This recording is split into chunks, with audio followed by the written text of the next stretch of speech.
Get ready for the Squawking Eagles Podcast, the show that covers only the Philadelphia Eagles. Think different. Think Squawking Eagles Podcast.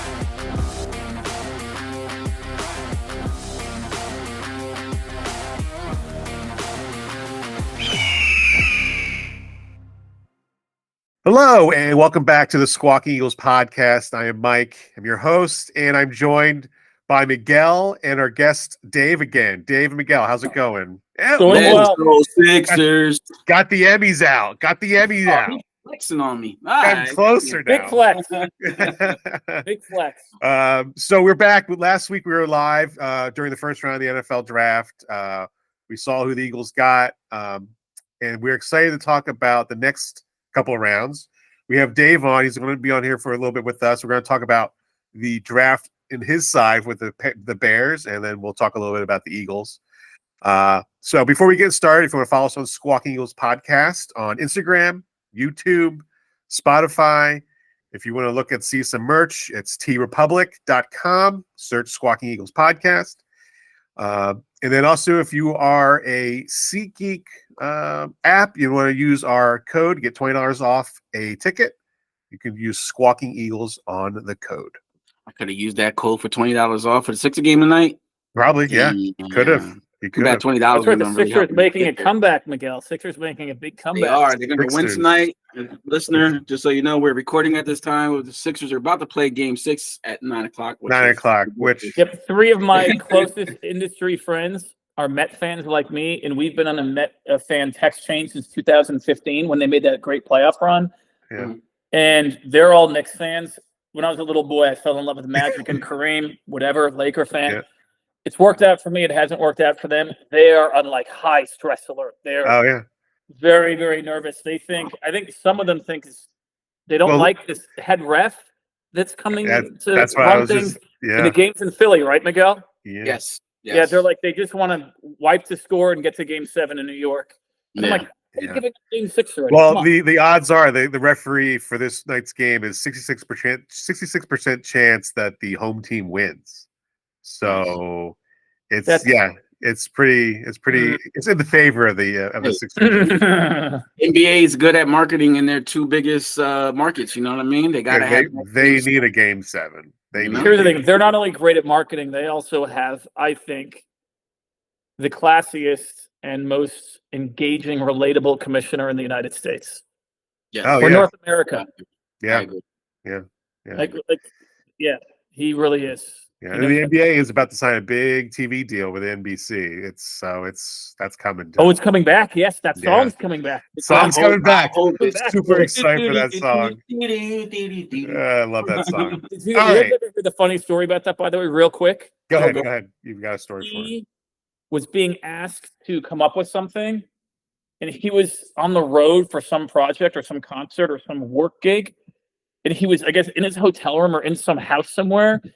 And he was like, didn't have, I guess, a recording device with him. Right.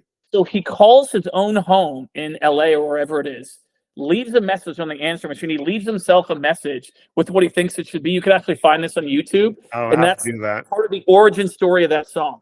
It's a great song. Wow. So great. It's going to play at the end of this podcast. Copyright. There you go. Yeah. Oh, man. All right. So, Dave, Caleb Williams.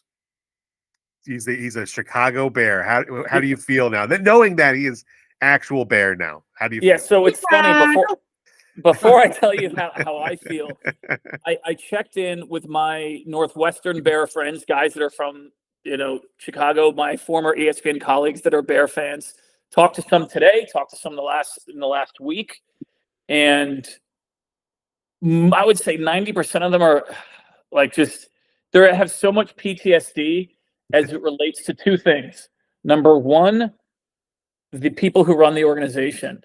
And I'm not going to criticize them here. That's not my place. I don't feel like judging them. I just want them to succeed so that my team succeeds. I'm saying my friends and my colleagues from school who grew up as Bears fans, who work in the sports media industry, who are Bears fans, have so much PTSD as it relates to both management and the whole Sid Luckman thing we talked about in the last podcast that I was on, that we haven't had a consistently good quarterback since Eisenhower was president, that they, unless it was Jesus Christ that was drafted as the quarterback, anybody else, they're going to be like, I don't know. I've taken so many beatings. Can this just work?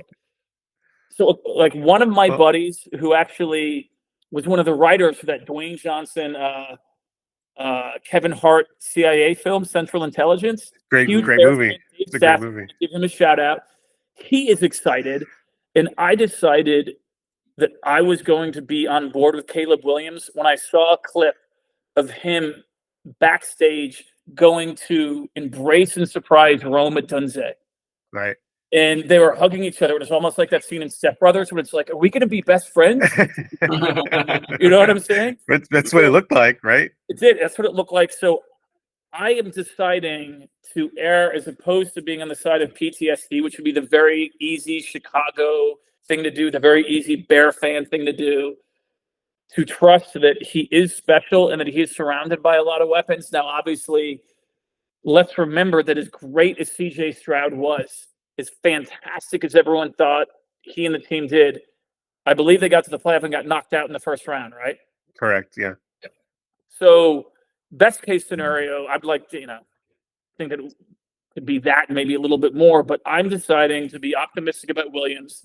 And I will tell you that my Bear fan friends and I are very excited about Odunze. As I mentioned on the last podcast, he seems to really have his head on straight. He seems incredibly competitive. He seems to have a lot of good qualities as far as grit and athleticism. And he gets to come in and not have a ton of pressure. This isn't like Calvin Johnson coming into the Lions. This isn't like Larry Fitzgerald coming into the Cardinals, or, back in the day when it was like, if you remember that Michigan State guy, Charles Rogers, coming into the Lions, where there's so much pressure. Keyshawn Johnson coming to the Jets, right, guys? Yeah, that was a huge thing with Keyshawn. Huge spotlight on those guys, tons of pressure. He not only doesn't have to get pressure as a first-round pick, because there's someone who's picked even higher than him as a quarterback, and he has Keenan Allen and DJ Moore on the team, Cole Kmet on the team. So you're going to have DeAndre Swift, we got from you guys. So he can come in, do his business.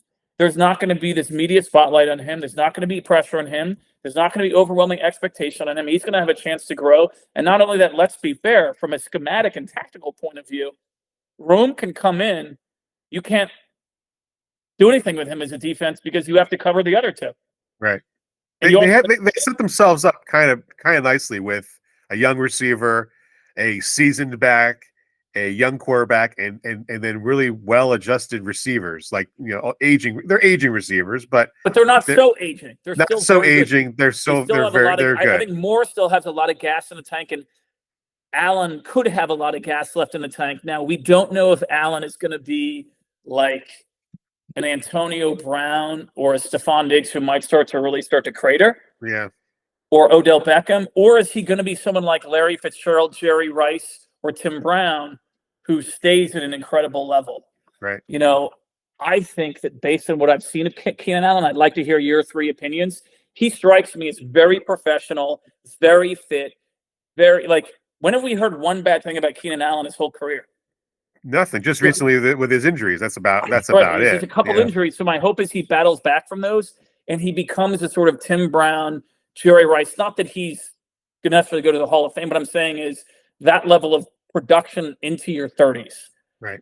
So I'm hoping he's enough gas left in the tank. Now, outside of those two, as you guys know, we traded out some of those later round picks. So there's really not a lot to talk about for Bear fans. Who can really say they were watching our third pick, this tackle from Yale? Nobody. Come on.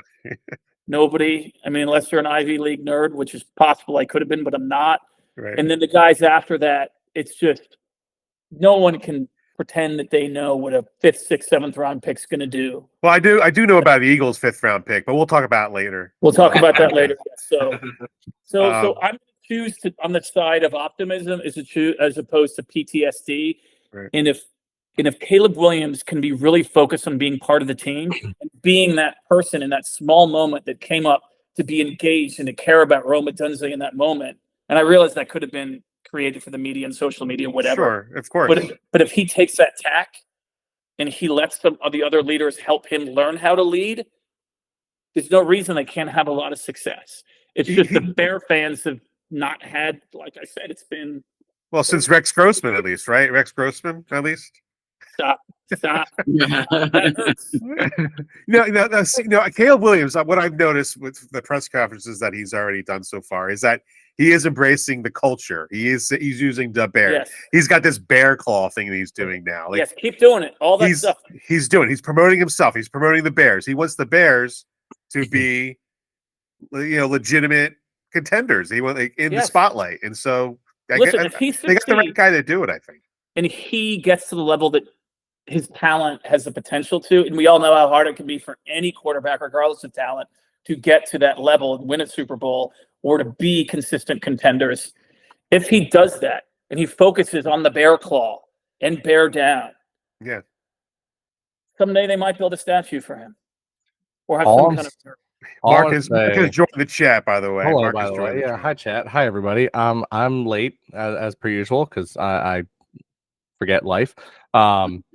I will say my favorite thing I've seen online since the draft is that I haven't seen Bears fans this excited since they drafted Justin Fields. No, we're more excited than that. I think people know it's a little bit different than that. Oh, it definitely is. And I will say, going off what you were saying about Rome, it's interesting because I don't think, I think Rome comes into a room where he's, like you said, he's not expected. They're not going to put the pressure on him to be like a number one. However, I think by the end of the season, I think he's going to just earn it. I think he's got the potential to seriously outperform. I still think Keenan Allen. I agree with you there, where there is nothing wrong with Keenan Allen. A little bit of injuries, and again, I think if you're going to remove him from your number one seat, like he's not going to be your top receiver.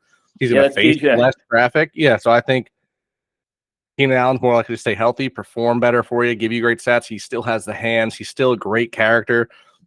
I think that DJ is only your number one for now because of how he's I feel like since he's come into the league, he's never quite lived up to where you wanted him to be. He's always been like a good receiver, but not a great receiver. And I think Rome's going to eclipse that within the first year, which I think is fine. I think that's actually great for your team. Allen had a plethora of coaches too, right? So that's true. Yeah. Not everybody and using him. And DJ also might get some help from Rome and Keenan being there and from hopefully Caleb being better than Justin. No one, like I said, no one doubts Justin Fields' overall athleticism. It's what I've been saying before. It is the Johnny Unitas, Joe Montana, Tom Brady factor, which is you don't have to run a 4.4 and be able to jump out of the gym. Can you, or in Brock Purdy, just dominate the intermediate passing game? Because we know this. You can't throw as many deep balls and be success on big splash plays in the NFL as much as you can in college. It's just not how it works.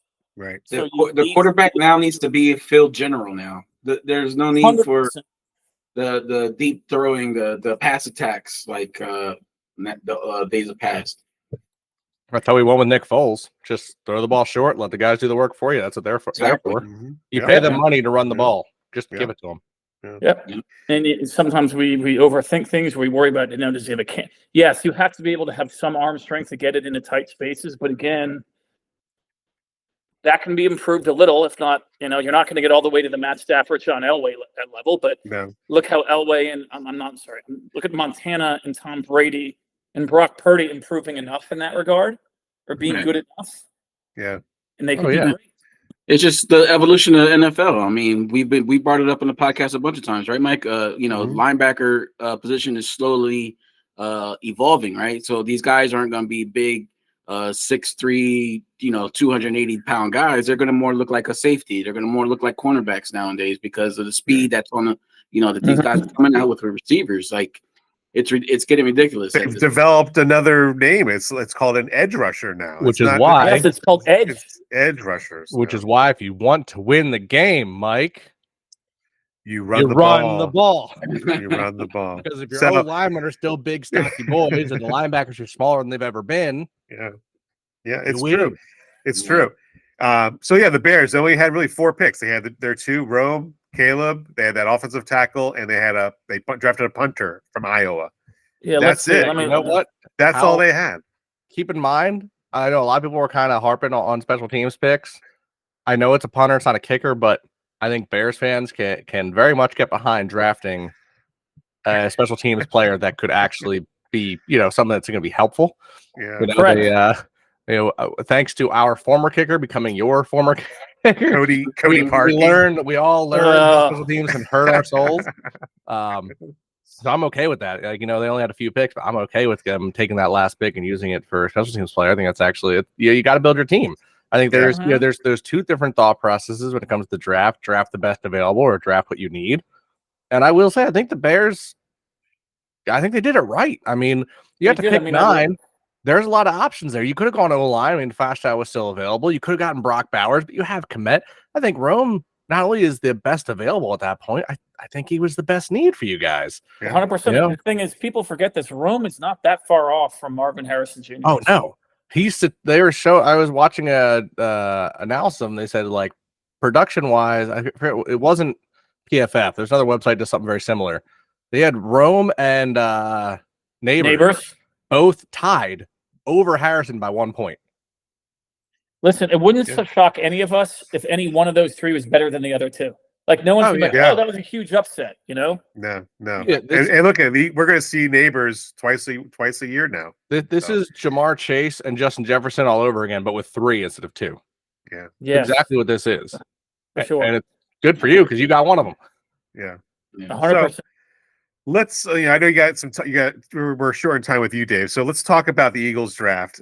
You saw that the Eagles drafted Queenon Mitchell from Toledo, a corner, which we talked about them addressing the need at a cornerback situation. And you got Cooper DeJean, who I know he looks like some Midwestern pretty boy white dude who'd be in like Dawson's Creek or some like 100% TV show like that. Yeah, the kid, go do some research on him, guys. He's a physical, he's an athletic freak. Well, they said he was the 2nd best cornerback, right, in the draft. Arguably the best. About the Eagles, and now I'm so excited to be on the podcast tonight. You know how Mel Kiper, more than any other analyst, and he's arguably the big guy with the draft. He loves to talk about value, right? And it's not just value from one round to another; it's value within pockets of a round. And I want to tell you what their value was. So Quinion Mitchell, you guys took with the 22nd pick. His overall rank, according to ESPN, which is a very legitimate source, it's fucking ESPN, was 10th. You got the 10th best guy at 22. Cooper DeJean, overall 19, and you got him at like 40. At 40, yeah. I've been keeping. It's. What I keep an eye on is that Cooper DeJean, like you mentioned, kind of being like this Midwestern. He's from Iowa. Yeah, Iowa. I mean, he played Ohio State multiple times. He went up against Michigan and Penn State. But Ohio State producing all these receivers. He's gone up against Marvin Harrison. He's gone up against Jackson Smith, and he's beat both. Well, there was a thing where Nick Saban said he was waiting for him to get into the transfer portal so he can take him to Alabama. Yeah.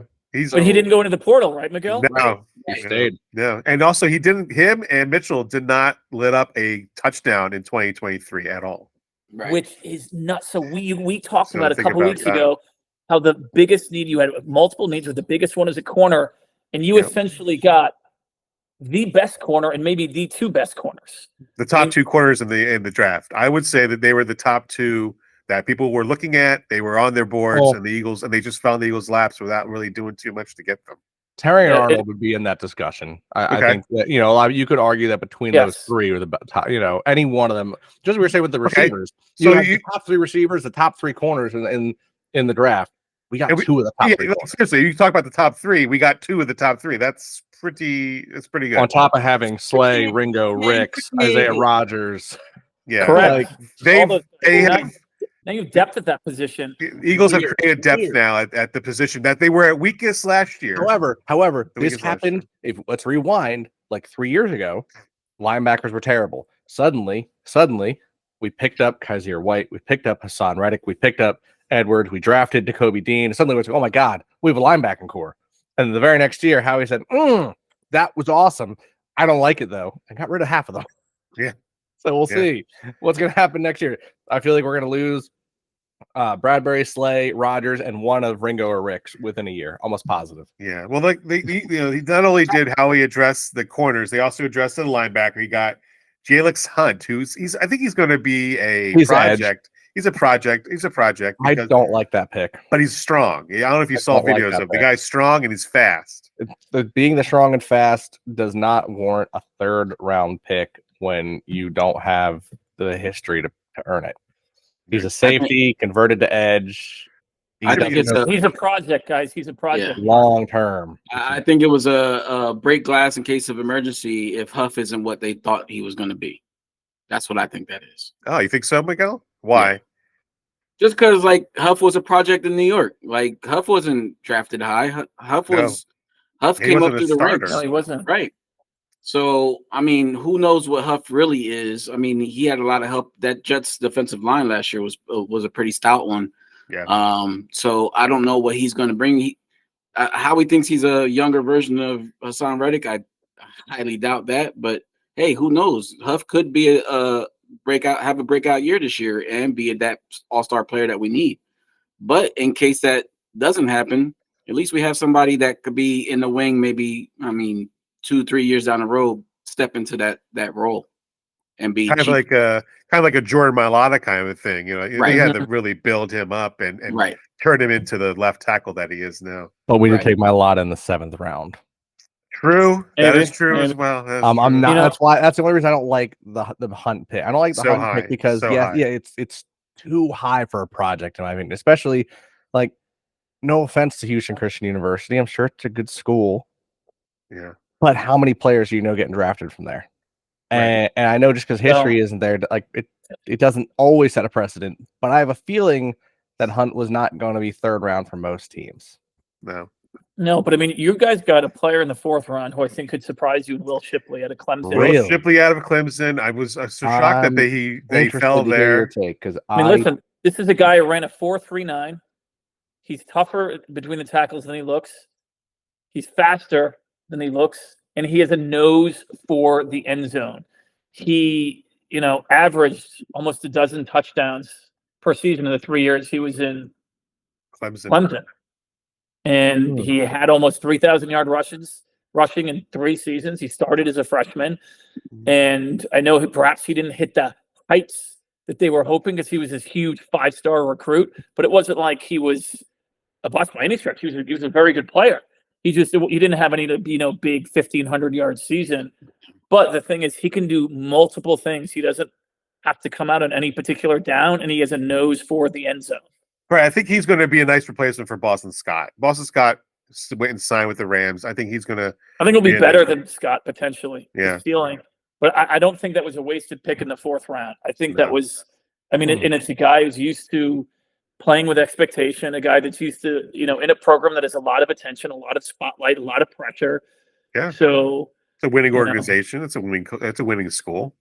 Correct. How he drafts for winning schools now. You know that.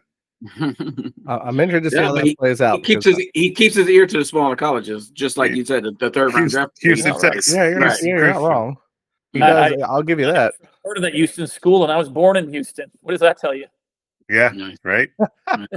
Now again in the 5th round, how he did some trades. He got not fifth. He was later in the 5th. Yeah, 3 5th-round picks. 3 5th-round picks. I think he hit on all 3 of them. He hit on specifically the second one, but the first one was Aeneas Smith, a wide receiver from Texas A&M. Tall guy. He's like 6'6", 260, I think. Huge guy. Again, could be another project. Most likely will be. Hopefully, definitely a project. Yeah.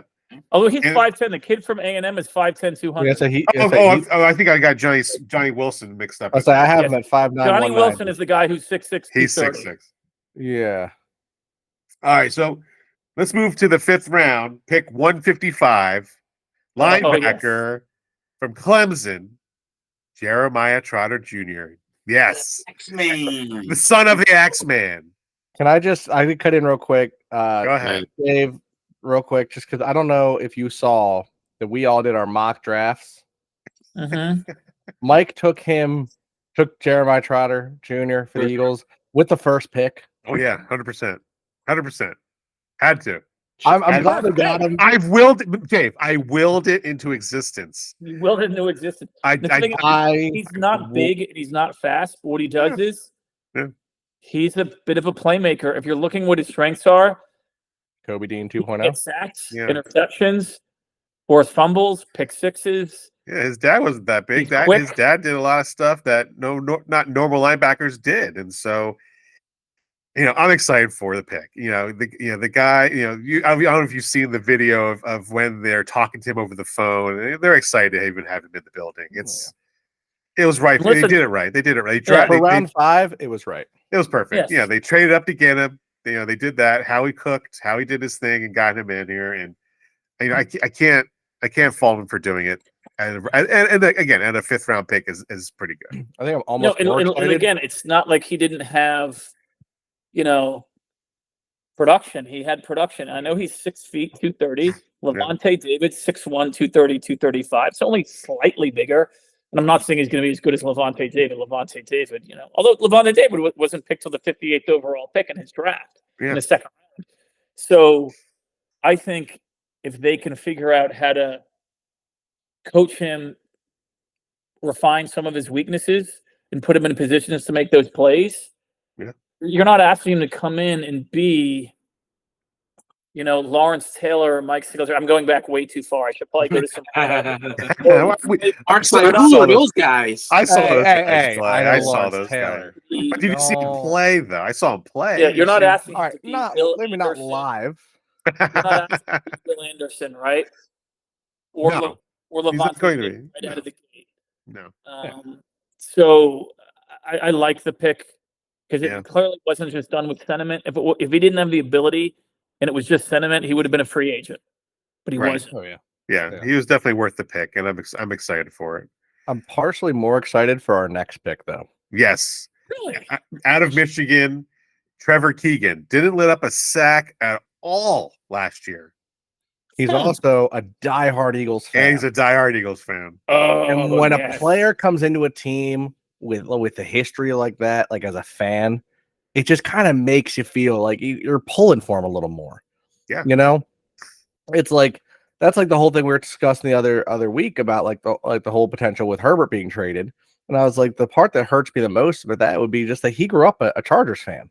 He's living his dream. Like imagine your whole life growing up. I mean, as a Bears fan, as us Eagles fans, as a kid, going, oh man, the Eagles are on, and all of a sudden one day you get to play for them. Like you hear your name picked by your favorite team. Trevor Keegan gets to live that life. Herbert got to live that life, and the fact they were like discussing trades, that's where like it was like, ow, that's painful, because that's like it's not just being traded; it's being traded away from your favorite team. Yeah. But here he is, Trevor Keegan out of Michigan, had a great senior season. Coming here to the Eagles, I know he was happy about it. I'm happy to see how he does. I think it's a good spot. We have like a little bit of depth now in the O line. We got a great O line. I think if any coach can get Keegan up to the part of having to start, you signed Mekhi Becton. Yeah, good call. Hey, listen, man. He might be a project, but that dude's a former first round pick. Yeah, he's a beast. He's got some injuries on him, but if Stoutland can get his hands on him and mold him into a Mailata, there's nothing I don't believe. I believe Stoutland can do anything. Whatever he did with Mailata, he can do it with anybody. Yeah, I agree. Yeah, I mean that guy literally never played football until he was like 21 years old. Never played football. Never even really knew what it was. Think about it. Now you have a backup first round picked lineman or tackle. That could be ready. He's already has NFL experience. He just needs some discipline and some correctiveness, and he'll be good to go. And this guy Trevor Keegan, if he pans out, he could be Lane Johnson's replacement. Oh, probably more likely, fill in for. I thought he was guard. He's a guard, but you can move him over the. I see him. I see that guard. Yeah. I'll tell you, I think now what you have is you have a fight for potential backup between him and Steen. I think this kind of might light a fire under Steen a little bit because. Not saying that Keegan wouldn't try as hard out anywhere, but going back to us saying earlier about being your favorite team, he's going to try a little bit. I feel like there's going to be a little bit extra. Like I need to earn this spot. Like I need to start once for the Birds. Like it has to happen. Yeah, I'm sure that's what Kenny Pickett's thinking too, right? He's got to be QB1, right? I really just reached the point where I wish you didn't speak anymore, Mike. Right. Yes, I would say that, listen, to be fair, and I can say this is a neutral as it relates to the Eagles, you guys had one of the best drafts in the NFL. It's an A. You had an A. Hey, yeah. Top of the draft, end of the draft is excellent. So I want to leave on that note and also say, for me, now that you had an excellent draft, you've had a time to take a breath after that ghastly finish to your season and figure out, and that Brandon Graham and the coaching staff need to be involved in this. And sure. Jalen Hurts is, whatever kinks there are in that quarterback's leadership, and certain things that there were rumblings, my friends in the media were telling me with Hurts and inside the building, and I'd always thought that he was really gritty and a team player because he showed that at Alabama and at Oklahoma, and in fighting for his spot in the NFL, as a starter and as a star. Whatever things exist there, for me, one of the catalysts for the Eagles' success this season is, can the leaders of that team, both in with coaching / management and the quarterback and the other team leaders, can they get in a room? Can they set egos aside as mature adults? Yeah. Or they be peacock, ape-like, pounding their chests, macho guys who can't admit when they're wrong, who can't let their insecurity or their egos aside. For me, it's that intangible for the Eagles. It's not because they aced the draft again, how he did again. They have good players on both sides of the ball. It's whatever happens in that room between that core group of people and how that then it trickles down to the entire locker room is the key. Not one player, not one game, not one rival, not the fans. Can that group of guys get in a room and be like, here's how I could have done better. Here's where I think I did do well. What can all of us say, good or bad, about ourselves, so we can move forward together? Yeah, I think they've addressed that. I think the players have taken, that. I think Howie and Jeffrey Lurie have taken that into account. Miguel, what do you think? I was going to say that. It has to be the quarterback. It's got to be Brandon Graham. It's got to be, Lane Johnson. Yeah. And even Saquon Barkley wasn't a part of that. Not his fault. He's new. No. It's got to be those guys getting in a room and being like, let's Brown. I feel like I feel like they've had that conversation because just the way that Jalen came out with that charity that he did, and then just the other day you see AJ signing that three-year extension, and the end of the season AJ was very upset. He did not want to have anything to do with the franchise. So being that's huge. That is. Yeah, I'm chalking it all up to the crown muncher. It was huge that he signed. Yeah, true. I agree, Mark.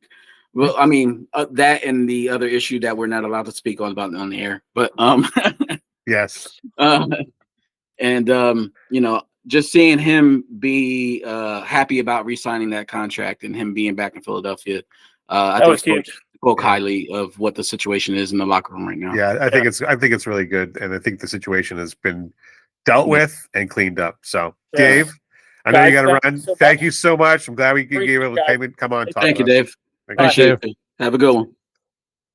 Yeah, so Eagles had a good draft. I think Dave gave it a grade A. I think a lot of people are giving it a A minus, A minus. I'm happy with the grades. Mm-hmm. Miguel, what do you think? No, I definitely give it an A plus. To sit there in the first round when everybody expected us to move up, or move back, and to sit there and get the player that exactly we needed and wanted. I knew that we were in for a good draft. Just seeing now all the behind the scenes of Howie and Jeffrey Lurie. Yeah, it's been great to see that. Yeah, you sent me that one thing today. That was awesome to see Howie cooking like that. Yeah, that was good to see him in action. I wouldn't. I think I'd go A plus.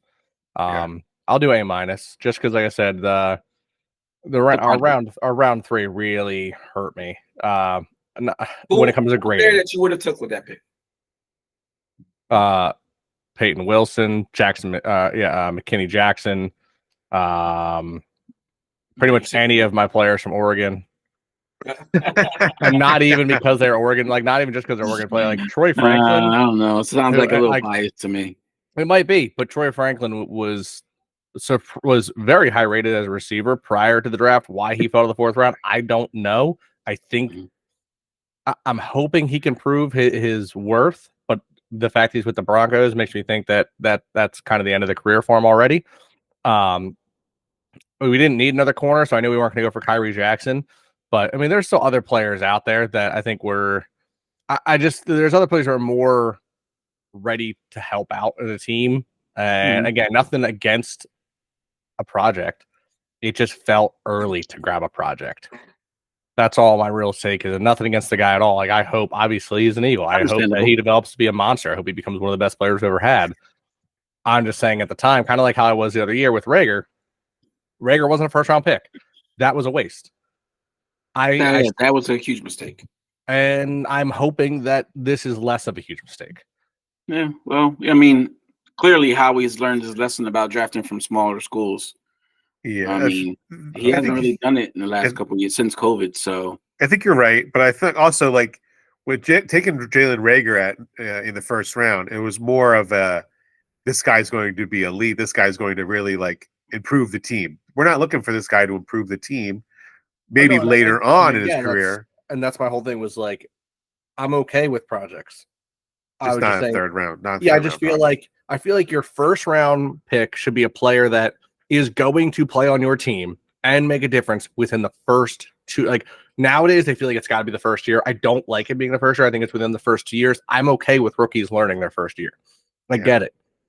But within the first 2 years, if you're taken first over, like in the 1st round, you should make contributions. You're the 2nd pick, you get like maybe an extra year's buff. But like if you're 2nd round, you should be making contributions on special teams by the 2nd year. 3rd round pick, you should also doing the same thing. I want you on special teams to playing 2nd to 3rd year. I don't know if that's where this is. I feel like this kind of feels projecty where it's going to be like, well, his whole rookie contract's going to be gone and we'll have to re-sign him before we really see him. Right.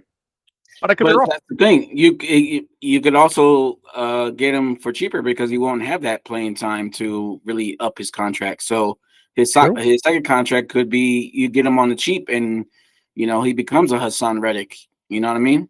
Mm-hmm. So who knows? Sorry, I didn't eat yet, so sorry about that. No worries. I haven't eaten either. So I know we're on a deadline to also because we want to watch the Sixers game. Miguel, Exactly. I know you want to watch it. So Yep. I posted something earlier this week. Moving off the draft. I figured, you know what? The draft's over. If the season started today and ended today, where would these teams line up first to worst in their divisions?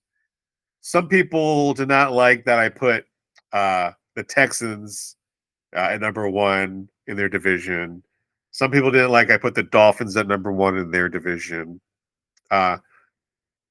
Do you want to, Mark? You said you had a lot to talk about with this. Yeah, I'm trying to find where it was. I'd message you about it. I could. The chart. Yes. Yeah. Oh no, your chart vanished. If you want to send me the chart or the list, whatever it was. Yeah. Yep. I'll send it to you too. I'll send it to you too, Miguel. Okay. So what it is that I just decided I line up everybody to the from divisions from 1st, 2nd, and 4th. And I first put the Chiefs in their division, and so that should be everybody knows the Chiefs are going to finish first in their division. We got Raiders coming in 2nd above the Chargers and Broncos coming in last. Okay, so I will say I didn't look at the chart properly when you at this.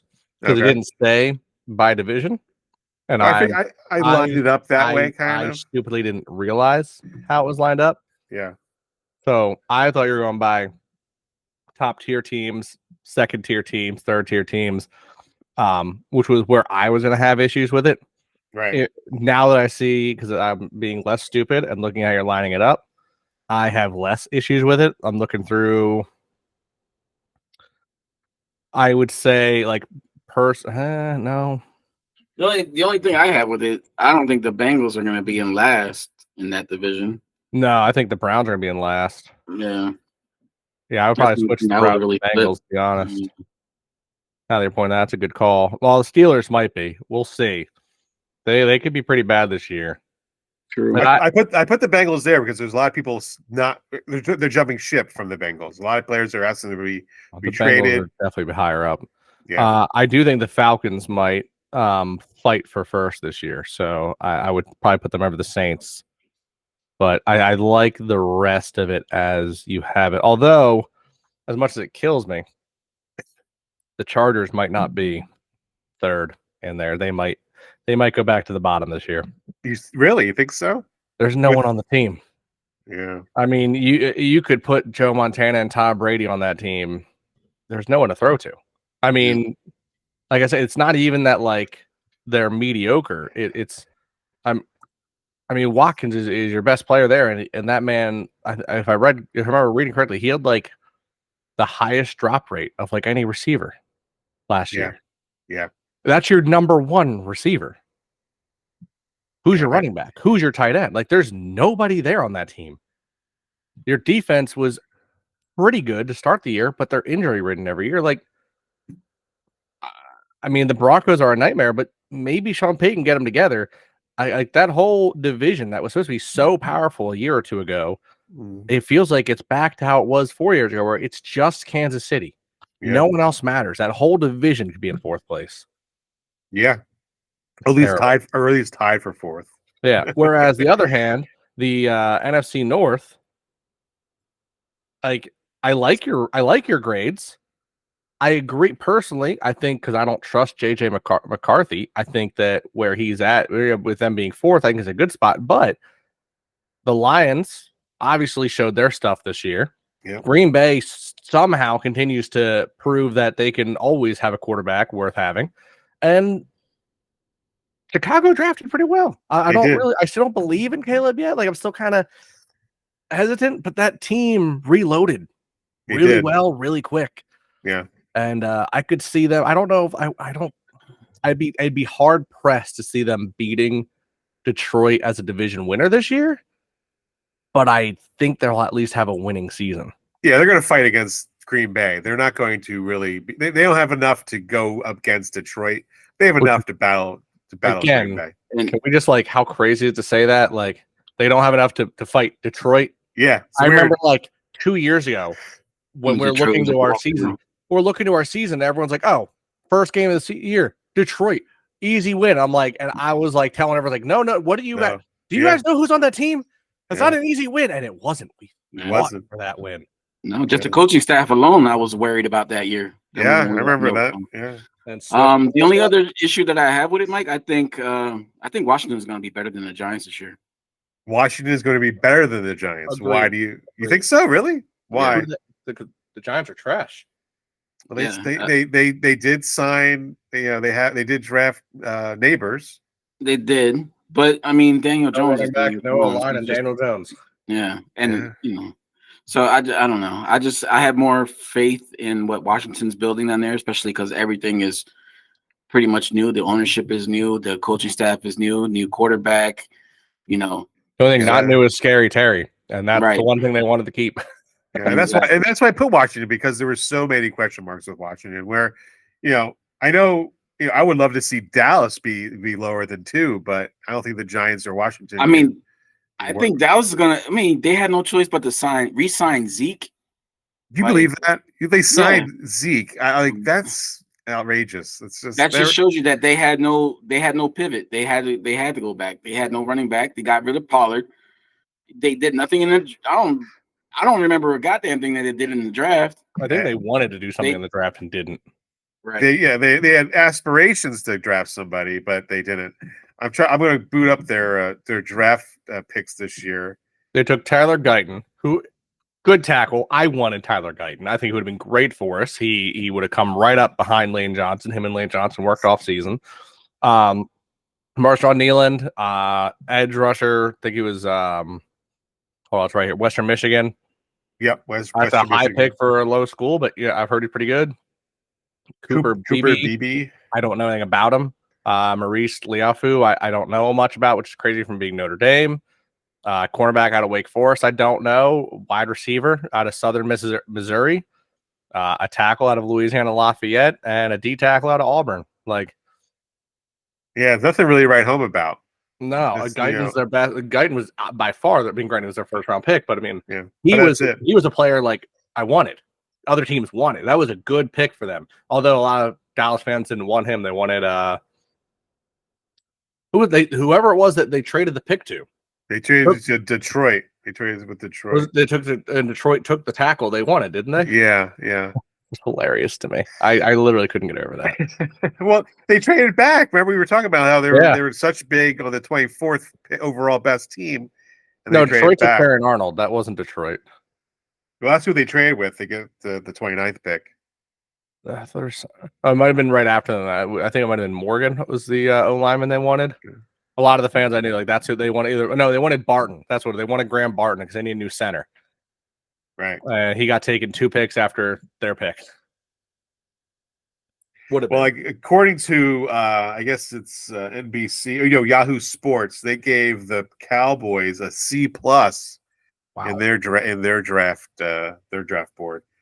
Only 5 teams got A or higher, which was the Steelers with an A, the Chiefs with an A, what? The Bears. Hold on, I have to see these picks now. It's on Yahoo Sports. No, I'm just gonna. While you telling us who they are, I'm gonna go look at who they picked. So Steelers was an A, the Chiefs was an A, the Bears, Patriots, and then the Eagles with an A-. Okay, those were the teams with A grades. I can get behind the Steelers. Their first 4 picks for rounds 1, 2, and 3. Great tackle, great center, very good receiver, phenomenal linebacker. Okay, I get behind that. The Chiefs. They did say Xavier Worthy when they traded with the Bills. Wasn't a good pick. I saw a lot of people's grades on that being like it was like a B at best. Like it was all about speed. Other than that, like his. It's questionable. It's definitely questionable. I think a lot of people just put because of Tyreek. They say speed and Mahomes and you win. Right. And I think you're still going to be able to catch the ball. So I don't know how well that's going to work out. A tackle out of BYU is pretty good. Jared Wiley, tight end. Jaden Hicks out of Washington State was pretty decent. It was A. I don't know if I'd give this an A. Who else was on that list? The next was the Patriots, and they got an A-, just the same as the Eagles. New England Patriots. Who'd you guys end up taking? Drake May, who I think is a bust, but that's just me. Jalen Polk's pretty good. That's a good receiver. That honestly might be their best pick of the draft. Caden Wallace is a good tackle. Landon Robinson, guard out of Texas A&M. John Baker, I've heard the name, so that means something for me when it's coming out of UCF. And then, of course, once you get past that, the rest don't matter too much. They took another quarterback. Yeah, see, they the third out of Tennessee. Why do I know that name?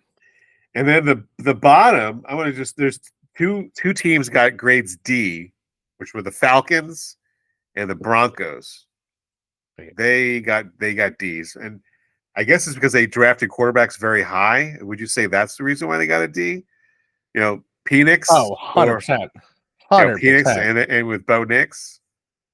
Which I was talking to someone earlier about this. I think Bo Nix, because of Penix going, they felt forced.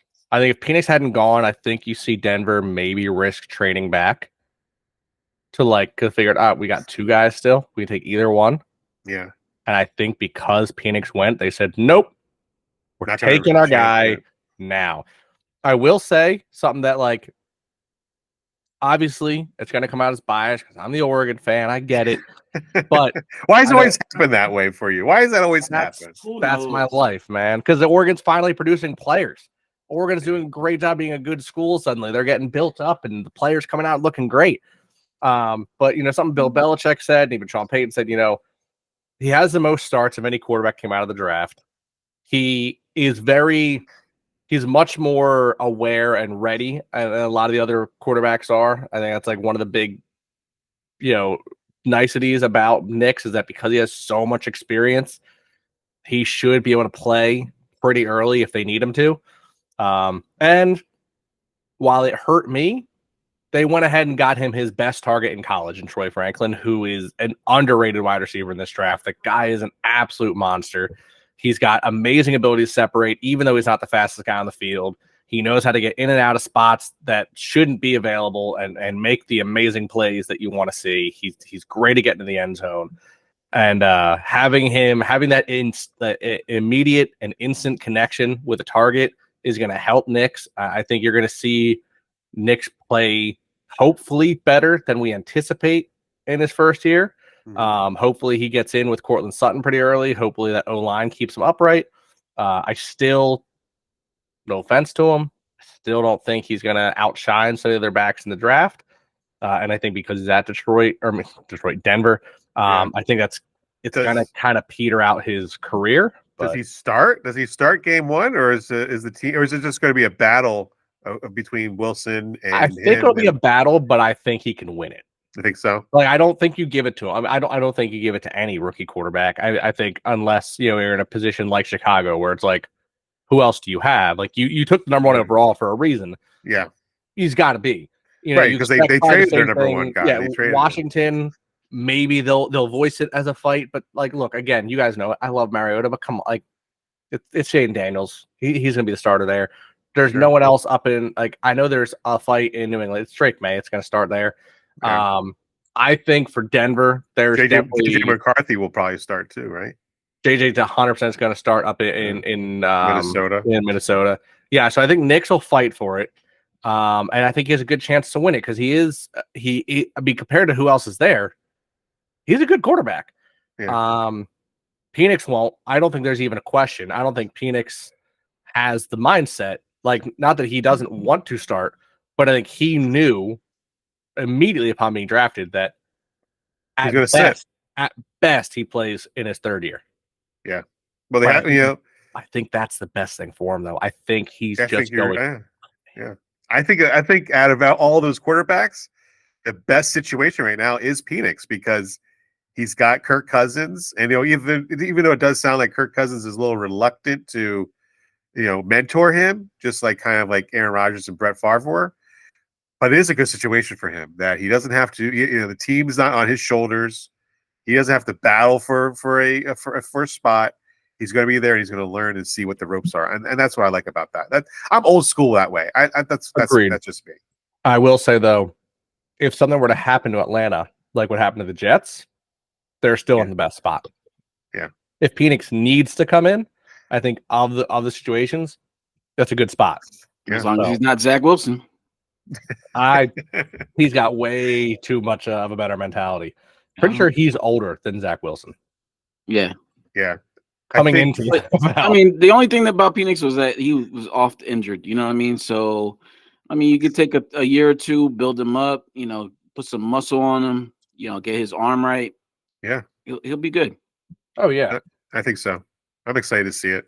Honestly, like, for some reason, I'm intrigued by that because I'm interested to see what happens and follow it because it feels old school to me, and I like that. True. Yeah, I understand the whole world was kind of throwing a hissy fit when he went 8. Yeah, they did.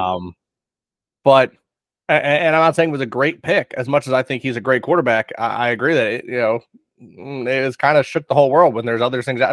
You could have taken Rome.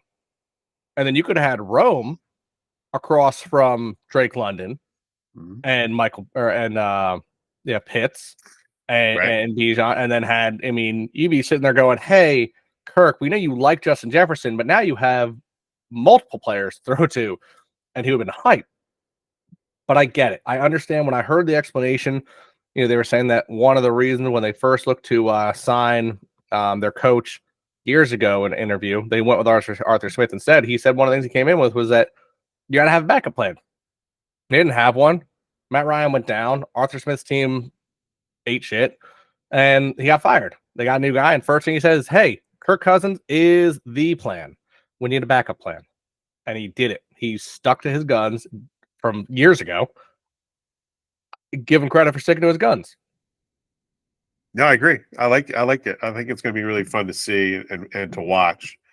I just wanted to say this little fact that I just found out, which is I think it's pretty cool. I'll just read it to you. Jeremiah Trotter Sr. got drafted, had a son. I read this. Had a legendary Eagles career of his own. Raised his son, who grew up to become an NFL player himself and got drafted by the same team that his dad played for. All before the Dallas Cowboys reached another NFC championship game. Just, I get goosebumps when that shit happens. That's For me, nice. I think I that's get just, goosebumps. do we just That's nominate him for Father of the Year just for that? 100%. 100%. When it happened, I was at A Day with my kids, Mark, and I was just, I had it on my phone watching the draft. And when it happened, you could ask my kids. I got super excited about that because I bet you did. I was waiting for it. I was waiting for it because it kept getting later and later. I'm like, oh man, this is not going to happen. He's going to get picked before the Eagles have a chance. And then his name's called. And I was like, oh, it was great. It was a great part. It was a great part of that day. I think that's going to be a wrap on our draft. We, all agree the Eagles had a really good draft. They addressed their needs. They addressed their future. They addressed their legacy as players and coaches. I think that's going to be a really, really good story this whole season that we're going to be playing with all year right long. Miguel, do you have anything else to say about the draft? No, I'm just really excited to see this team on the field now. The preseason can't get here fast enough. I know I don't like to push the summer by because summer is my favorite season. But God damn it, I want my football. It's a good time. And you know what? I think I don't want to speak ill will, but I think all of us are a little sick of the disappointment that we've had from our teams. And I think we're ready for a new year. I would say that the Phillies are into their new season for us. I would say that right now the Sixers are still in the same season. Obviously it's the end of their season, so I feel like the Phillies are the first turnover. Nice. Nice. The end's not yet. The end's not near yet. We have life. 30 we have minutes life. For game time. Let's go. We have life. That's we're gonna play game 7 on Saturday. I also have a question. Listen to this. The Phillies were the first team to reach 20 wins in the season. The first team this year. Okay. So that's the most wins of all the teams in baseball, and yet they're in second place. They're in second place. How Philly is that to be the most, but still in second? That you can't get any more Philly than that. The disrespect. It's just Philly, man. Welcome to Philadelphia. Yep. Nobody likes this, and we don't care. Travel. Hey, you know what happens when you win a Super Bowl in Philly? The next year, you're ranked third. Right. When you lose a Super Bowl in San Fran, the next year, you go. Not even kidding. Vegas odds book right now. San Fran, number 1. Yeah. Number 1 team. Wow. Yeah. And they were they had a C plus draft. They didn't have a good draft at all. They don't have the money, man. And San Fran still has some issues. They still got to re-sign Ayuk. They still got to re-sign Debo. Which is a surprise. I thought Ayuk was going to be traded on draft day. I thought so too. I think they probably tried. Yeah. I think they probably tried. Didn't go through. So that will do it for us. We will be back next week. We will discuss some hot topics. Stay tuned. Again, thank you for listening. All right. You already know how we do. SIXERS. I mean, Philadelphia. EAGLES. Eagles. Go Birds.